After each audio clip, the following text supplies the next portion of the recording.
ഒരു മനുഷ്യനെ സംബന്ധിച്ച് അല്ലെങ്കിൽ ഒരു ജീവിയെ സംബന്ധിച്ച് ഏറ്റവും പ്രധാനപ്പെട്ട കാര്യം എന്ന് പറയുന്നത് വായുവും വെള്ളവും ഭക്ഷണവുമാണ്. പക്ഷെ വസ്ത്രവും പാർപ്പിടവും ഇല്ലെങ്കിലും ആർക്കും ഏത് ജീവിക്കും ജീവിക്കാം. വെള്ളം വേണം, വായു വേണം, ഭക്ഷണം വേണം.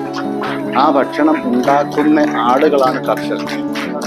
ആ ഭക്ഷണം കൃഷി ചെയ്തുണ്ടാക്കുന്ന ആളുകളാണ് കർഷകർ. ആ ചിങ്ങമാസമാകുമ്പോൾ കൊയ്ത്തുപാടത്ത് ഇലവേശി കുടമേന്തി കതിരാത്തി അംഗത്തും കനകത്തിൻ പൊടിപാറി തിങ്ങി നിൽപ്പൂ. ഒരുപക്ഷെ നാളെ കൊൽക്കതിർ കറ്റകൾ കുടയോന്റെ കുടയ്ക്കുള്ളിലെത്താം. എനിക്ക് കൃഷി ചെയ്യാനുള്ള ഒരു മനസ്സിന്റെ അംഗീകാരമായിട്ട് ഞാൻ ഇതിനെ കണക്കാക്കുന്നു.